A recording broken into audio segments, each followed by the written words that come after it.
여러분, 주와 함께 살기 원하십니까? 그러면 전제 조건이 있습니다. 주와 함께 죽으면 주와 함께 사는 것입니다. 내가 육체 가운데 사는 것은 나를 위하여 자기 몸을 버리신 예수 그리스도를 믿는 믿음 안에서 사는 것이기 때문에 진정한 세례는 무엇입니까? 행사로서의 세례가 아니라 매일마다 주와 함께 죽었고 주와 함께 살아난다는 그 믿음을 진정으로 고백한 그리스도와 연합한 자에게 우리에게 주신 하나님의 놀라운 구원의 은혜입니다. 아버지 하나님, 감사합니다. 예수 그리스도의 십자가의 사건이 우리에게 반드시 필요하고 그 십자가는 예수님의 십자가입니다. 그러나 그 사건이 나도 동행하며 나도 동참하며 나의 십자가가 주의 십자가이며 나의 구원이 주에게로 말미암고 주께서 부활하셨기 때문에 나도 부활한다는 그 믿음의 고백 가운데, 그 믿음의 근간 가운데 우리의 매일의 삶이, 우리 인생 전체가 믿음으로 고백되게 하옵소서. 구주 예수 그리스도 이름으로 간절히 기도 올리옵나이다. 아멘. 여러분, 함께 죽고 함께 사는 연합, 신비로운 예수 그리스도와의 연합의 은혜가 우리의 삶의 풍성이 누려지고 고백되어지고 열매 맺어지기를 간구합니다. 나 혼자 살아간다. 제가 이 말을 하니까 나 혼자 해서 무슨 TV 버라이어티 쇼를 말하는 것이 아니라 그렇습니다. 우리 본문에서 말하지만 우리의 죽음이 헛되지 않고 우리의 삶이 같이 있으려면 아무리 잘 산다, 아무리 못 산다 이렇게 말하지 않고 아무것도 아닌 것처럼 보이지만 주와 함께 있다. 그러면 잘 사는 겁니다. 아무리 뭐라고 누가 말해도 우리가 우리의 중심이 예수 그리스도로 말미암아 오늘 이 하루를 살아갈 수 있다. 그 삶은 가치 있고 가장 복된 사건입니다. 무슨 말이냐면 예수님과 분리되어져 있는 삶이라고 한다면 세상에 어떤 사람들이 칭송한다 할지라도 그 삶은 하나님 보시기에 가치 있는 삶은 아닙니다. 네 삶이 왜 그렇냐라고 힐난하고 비난할지라도 하나님께서 인정하시고 하나님께서 바로 그러하다라고 말하면서 주와 함께 우리로 동행하게 만드셨다고 한다면 그 삶은 정말로 반짝반짝 빛나고 단단한 길을 걸어가는 믿음의 삶이 될 수 있는 것입니다. 그래서 여러분, 그 예수님을 안다, 예수님을 믿는다라는 것은 그 이전의 삶과 동일하지 않아요. 같지 않아요. 완전히 새로운 삶이 되는 것입니다. 왜냐하면 오늘 본문 5장 12절에서 21절까지의 말씀을 직접적으로 다루지는 않습니다. 그건 증거로 말합니다. 어떤 증거입니까? 예수님이 마지막 아담이란 겁니다. 죄 없으시게 오신 마지막 아담이면서 그러면 그전에는 여러 아담이 있냐? 아니죠. 첫 인간 아담과 두 번째 아담인 동시에 마지막 인간으로서, 마지막 아담으로서 참 하나님이시면서 완전한 인간으로 오신 예수 그리스도, 그분이 무엇을 하시냐? 아담의 범죄로 말미암아, 한 사람으로 말미암아 모든 사람이 죄를 범하였다. 그렇다면 생각해 봐라. 이 모든 사람의 죄 또한 한 사람의 의로움을 통해서, 한 사람을 통해서 모든 사람이 의롭게 된다면 죄 없으신 가운데 하나님의 능력으로 창조주께서 이 땅에 오신다면 첫사람 아담은 실패하여 넘어졌지만 두 번째 마지막 아담으로 오신 성자 하나님이신 예수님께서 이 모든 인류의 죄악을 그 한 몸에 친히 담당할 수 있다. 그것이 하나님께서 우리에게 예수님을 성육신으로 보내신 하나님의 뜻하신 바인 것이죠. 그렇다면 이제는 우리는 어때야 됩니까? 한 사람 통해서 모든 원죄라 했죠. 우리는 하나님을 떠나거나 우리는 창세기 3장의 현장에 있지 않았지만 왜 우리가 죄인입니까? 우리의 조상 아담을 통해서 온 거잖아요. 그렇기 때문에 동시에 이 모든 인류의 죄도 동시에 예수 그리스도 하나님이신 성자께서 죄 없으신 분께서 모든 인류의 죄를 다 담당 대속하셨다. 그래서 우리는 예수 그리스도를 믿는 믿음 안에서 살아난다. 이것이 아주 논리적이고 분명한 이유가 되는 것이죠. 그렇다면 무엇입니까? 이제는 딱 분명한 것이 나오죠. 연합입니다. 주와 함께 있어야 됩니다. 주와 함께 어떻게 있어야 됩니까? 저와 여러분 순서가 여기서 중요한데요. 주와 함께 사는 게 아닙니다. 먼저는 뭡니까? 주와 함께 죽었다라는 것입니다.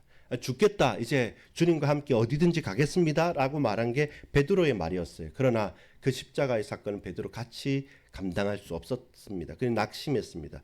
부활하신 주님을 만난 이후에야 그가 주와 동행할 수 있게 된 것입니다. 여러분, 첫째입니다. 우리의 영적인 상태입니다. 무엇입니까? 로마서 5장 8절에 보면 우리가 아직 죄인 되었을 때입니다. 나는 하나님을 사랑한다. 나 하나님 사랑을 받았다라고 말하지만 우리의 영적인 상태의 시작은 뭐냐? 우리는 아직도 죄인이라는 겁니다. 언젠가는 의인이 된다는 게 아니라 우리는 여전히 죄인이었고 지금도 죄인이고 앞으로도 죄인입니다. 우리의 상태의 변화에 있지 않고 하나님의 역사 가운데 있다는 것입니다. 우리가 아직 죄인 되었을 때 그것이 우리의 영적 상태입니다. 그 상태는 어떤 상태입니까? 첫 번째 보면 무자격의 상태입니다. 우리가 구원받을 자격이 없는 거죠. 그것은 어느 시점이 되면 바뀌어지겠다. 노력하면 커트라인을 넘기면 변화된다. 절대 그렇지 않습니다. 처음부터 끝까지 우리는 무자격자입니다. 우리의 상태는 개선의 여지가 없습니다.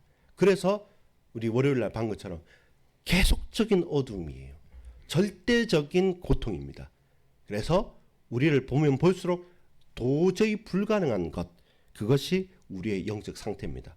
우리는 무자격자이었고 앞으로도 그 상황은 변하지 않는다는 겁니다. 그런 죄인의 상태에 있는데 근데 반대로 봤을 때 그때 유일한 빛은 십자가는 하나님의 은혜는 뭡니까? 하나님은 전적인 주권 사역을 하신다. 그래서 우리는 무자격자인데 하나님은 불가항력적인 사역을 하시는 겁니다. 하나님은 전적인 주권적인 사역으로서 우리에게 역사하는 겁니다. 받을 자격이 있다면 요청을 하겠죠. 근데 받을 자격이 없기 때문에 받을 자격이 없는 우리에게 어떤 사역을 하십니까? 은혜의 사역을 하시는 겁니다. 불가항력적인 사역이 뭡니까? 은혜입니다. 아무 자격이 없는 우리에게 불가항력적인 사역으로 불가항력적인 은혜로 우리에게 역사를 하는 것이죠. 그러니까 우리는 뭐합니까? 거부할 수가 없는 거죠. 그 거부할 수 없는 것이 무엇입니까? 하나님의 사랑입니다. 그 하나님의 사랑이 어떻게 드러났습니까? 예수 그리스도를 십자가에 못 박는 십자가 사건으로 우리에게 드러난 것입니다. 이것이 십자가의 진정한 의미입니다. 우리가 아직 죄인 되었을 때 조금 변해서 조금 원할 때 혹은 좀 개선의 여지가 있을 때 그게 아니라 철저하게 무자격자였고 지금도 무자격자이고 앞으로도 변화되지 않는 전혀 자격이 없는 우리에게 하나님은 은혜의 하나님으로 불가항력적인 사역을 하셨습니다. 그것이 하나님의 주권적인 사역입니다. 하나님의 전적인 주권적인 은혜의 사역입니다. 그것이 무엇으로 드러납니까? 하나님의 사랑. 로마서 5장 8절에 우리가 아직 죄인 되었을 때에 그리스도께서 우리를 위하여 죽으심으로 하나님께서 우리에 대한 자기의 사랑을 확증하셨느니라. 우리는 죄인입니다. 개선의 여지가 없습니다. 하나님과 철저하게 단절되어졌습니다. 그래서 하나님께서 주권적으로 은혜의 사역을 불가항력적으로 역사하셨습니다. 어떻게 해요? 계속 죄인인 우리인데 죄 없으신 성자 하나님의 아들 예수 그리스도를 십자가에 죽이시면서까지 하나님의 사랑을 우리에게 드러내셨다는 겁니다. 그것이 십자가의 의미입니다. 두 번째입니다. 그렇다면 이렇게 십자가가 우리에게 은혜로 받을 수 없고 받을 수 불가능한 우리에게 불가항력적인 은혜와 사랑으로 증거되어졌는데 그러면 그 영적인 상태는 자격이 없잖아요. 불가항력적인 은혜지만 무자격자인 우리에게 어떻게 나타납니까? 두 번째입니다. 옛자아의 장례식입니다. 그것이 6장에 나오는 세례라는 단어이죠. 세례식으로 나옵니다. 세례식이 무엇입니까? 우리의 장례식이어야 합니다. 우리는 세례식 하면 다시 거듭났다, 새로운 삶을 생각하지만 언제나 그 절반 이상의 전제적인 조건은 무엇입니까? 옛자가 죽었다는 겁니다. 죽어야만 다시 사는 것입니다. 그래서 세례식은 생일이기도 하지만 동시에 장례식이기도 합니다. 옛자의 장례식. 로마서 6장 4절에서 6절에서 나옵니다. 세례는 첫 번째 뭡니까? 세례의 의미는 주와 함께 죽는 것입니다. 먼저는 죽어야 영원히 산다. 이것이 세례식입니다. 세례의 우선순위는 살아나는 것에 있지 않고 먼저 잘 죽는 것에 있는 겁니다. 나 혼자 죽는 것이 아니라 주와 함께 죽는 것입니다. 주님 어떻게 죽으셨습니까? 헛되이 죽으셨습니까? 아니죠. 십자가에 죽으신 것이죠. 아까 말했던 그 하나님의 사랑이 성취되어지고 하나님의 최고의 사랑이 빛나게 드러나는 그 고난의 십자가의 그 죽음의 현장에 우리가 구경꾼으로 뒷짐지고 있는 것이 아니라 나도 십자가에 달렸다라는 것입니다. 우리 엘리 위젤의 소설에 보면 그 나치 수용소에서 사건이 나옵니다. 어떤 사건이 나오냐면 어떤 문제 때문에 그 교수형을 처해지는데 유대인의 남자 아저씨하고 이제 나이가 많은 분하고 아이가 같이 교수형을 받습니다. 아주 잔인하게 죽이는 것을 다 사람 모아놓고 죽이는데 그때 교수형이니까 목을 매는 거잖아요. 근데 탁 목을 맸는데 나이가 많은 사람은 그 몸무게가 있으니까 목에 딱 달려서 빨리 돌아가셨어요. 근데 아이는 어리고 몸무게도 작다 보니까 그 위에서 형틀에서 목이 메어서 바등바등 거리면서 정말 고통스러운 걸 모든 사람이 다 보는 거죠. 그러니까 도저히 견딜 수가 없는 거죠. 유대인들이 말하는 거죠. 하나님 어디 계시느냐? 아니 하나님, 이 아이가 이렇게 고통당하는데 하나님 과연 어디 있습니까? 우리 민족이 이렇게 고통받는데 하나님 어디 있습니까? 할 때 그 옆에 한 사람이 말하죠. 저기 계신다. 지금 저 아이와 함께 바둥거리면서 지금 저기 계신다. 이렇게 얘기했다고 합니다. 무슨 말이냐면 저와 여러분의 옛자의 장례식인 세례식, 주와 함께 죽었기 때문에 주와 함께 사는 것이고 먼저 죽었기 때문에 영원히 살아날 수 있는 것입니다. 고난주가 아닌 오늘 수요일 날 우리가 고백해야 될 것이 그것입니다. 뭡니까? 나는 죽었다.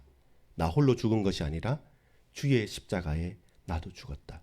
그리하여 나 또한 살아날 것이다. 왜? 내가 잘해서가 아니라 주께서 사흘 만에 부활하사 영광을 얻으신 것처럼 참 소망의 열매가 되신 것처럼 내가 주와 함께 죽었기 때문에 주와 함께 산다. 그러면 우리가 걸어가야 될 길은 어떤 길입니까? 주님의 길인 것이죠. 그래서 예수님을 닮고 예수님의 말씀을 붙잡고 예수님의 말씀을 따라 살아가는 겁니다. 이미 돌이킬 수 없어요. 주와 함께 죽은 자로서 우리는 연합했기 때문에 어떠한 환난과 문제가 와도 우리는 걸어갈 수 있는 것입니다. 무엇이 죽어야 됩니까? 나의 정욕이 죽고 우리의 재성이 십자가에 못 박혀야 합니다. 스스로 금식을 하고 고난을 하고 막 스스로 괴롭히는 그런 고행이 아닙니다. 그건 종교 생활이죠. 무엇입니까? 나의 재성과 우리의 악한 모든 것들을 그리스도 예수의 십자가에 못 박는 것입니다. 모든 죄악들을 십자가에 못 박아야지 우리가 뭔가 내 몸을 괴롭힘으로 고행함으로 다른 쾌락과 다른 대가를 바리는 것은 그것은 똑같은 우상숭배일 수밖에 없는 겁니다. 십자가에 못 박으십시오. 그게 무엇입니까? 십자가 앞으로 가는 겁니다. 그리고 십자가 앞에 내려놓는 것입니다. 자신을 회개하는 것입니다. 숨기지 말고요. 다른 사람에게 이해를 얻으려고 하지 말고 하나님께로 나의 모든 발가지 벗겨진 가장 부끄러운 것까지 주님 앞에는 붙들고 갈 수 있는 겁니다. 그리고 그 십자가 앞에 내려놓고 못 박는 것입니다. 그래서 나는 살 수 없습니다. 당신과 함께 살겠습니다. 라는 것이 옛자의 장례식이 필요합니다. 먼저 죽어야 함께 영원히 사는 것입니다. 결론 맺겠습니다. 그럼 나도 죽어서 끝납니까? 아니죠. 그 십자가가 나의 십자가고 예수의 십자가가 나의 십자가로 그 피 묻은 십자가를 우리가 붙들어질 수 있을 때, 붙드는 은혜를 받았을 때 그제야 하나님 안에서, 그리스도 예수 안에서 하나님께 우리는 살아있는 존재가 되는 것이죠. 6장 11절을 한번 볼까요? 6장 11절에 보면 이와 같이 10절은 제가 10절 12절 같이 보겠습니다. 그가 죽으심은 죄에 대하여 단번에 죽으심이요 그가 살아계심은 하나님께 대하여 살아계심이니, 이제 주님의 죽으심과 살아계심이 죄에 대해서는 단번에 죽었고 하나님에 대해서는 살아계심이죠. 이제 그것이 이와 같이 너희도 너희 자신을 죄에 대하여는 죽은 자요 그리스도 예수 안에서 하나님께 대하여는 살아있는 자로 여길지어다. 그럼 결론이 뭡니까? 오늘 우리는 그리스도 예수 안에서 하나님에 대하여 살아있는 존재입니다. 하나님 안에서 살아있는 존재이기 때문에 그 죄와 저주와 멸망과 모든 사단의 권세, 거기에서는 더 이상 종노릇할 필요 없다는 겁니다. 그전에는 죄의 종이요 마귀의 종이요 모든 죄악의 늪에 빠져 있는 죽을 자였고 죽었던 자였잖아요. 근데 더 이상 거기에 종노를 할 필요 없어요. 예수 그리스도 안에서 하나님께 나는 살아있는 존재가 됐으니까 동시에 무엇입니까? 이제는 주 안에서 살아있는 자로 주와 함께 살아가는, 부활이 무엇입니까? 주와 함께 사는 것입니다. 장례식을 했어요. 십자가로. 그렇기 때문에 이제는 우리는 더 이상 종노릇 할 필요 없고 우리는 바뀌었어요. 부활의 소망을 가진 자로, 부활은 주와 함께 부활하는 것이다. 그래서 영생으로 말미암아 영생 안에서 함께 동행하는 것입니다. 임마누엘이 가능한 거죠. 나는 하나님과 함께 있다. 하나님과 동행하는 자다. 하나님께서 나를 내치지 않고 내버리지 않는 이유는 예수 그리스도 안에서. 죄에 대해서는 죽었어요. 이제 끝났어요. 그 죄값을, 대속을, 속량을 주께서 하셨어요. 그래서 주 안에서 하나님께 대하여 살아있는 자. 더 이상 종노릇, 더 이상 사망 아닙니다. 부활이요 영생인 것입니다. 그리하여 우리는 살아있는 존재로 오늘 살아가는 것입니다. 기도하겠습니다. 아버지 하나님 감사합니다. 예수 그리스도의 피 묻은 십자가가, 그 죽으심이 나와 멀리 떨어져 있는 것이 아니라 구경꾼으로 고개를 끄덕이고 이해하는 것이 아니라 그 십자가의 보혈이 나의 십자가의 보혈이 되고 그 부활의 영광이 우리의 부활의 영광이 되도록 주와 함께 살길 원합니다. 주와 함께 먼저 죽었고 이제는 주와 함께 영원히 살아갈 수 있도록 나도 주님의 십자가를 붙들고 나아가오니 영원토록 떠나지 않으시고 영원토록 붙들어 주시며 그리스도와 함께 죽고 함께 살아나는 그 신비로운 연합 가운데 오늘의 우리의 삶도 걸어갈 수 있도록, 죄에 대해서는 죽었고 그리스도 예수 안에서 하나님께 살아있는 자로 오늘 걸어갈 수 있도록 주님 은혜를 베풀어 주옵소서. 구주 예수 그리스도 이름으로 간절히 기도 올리옵나이다. 아멘.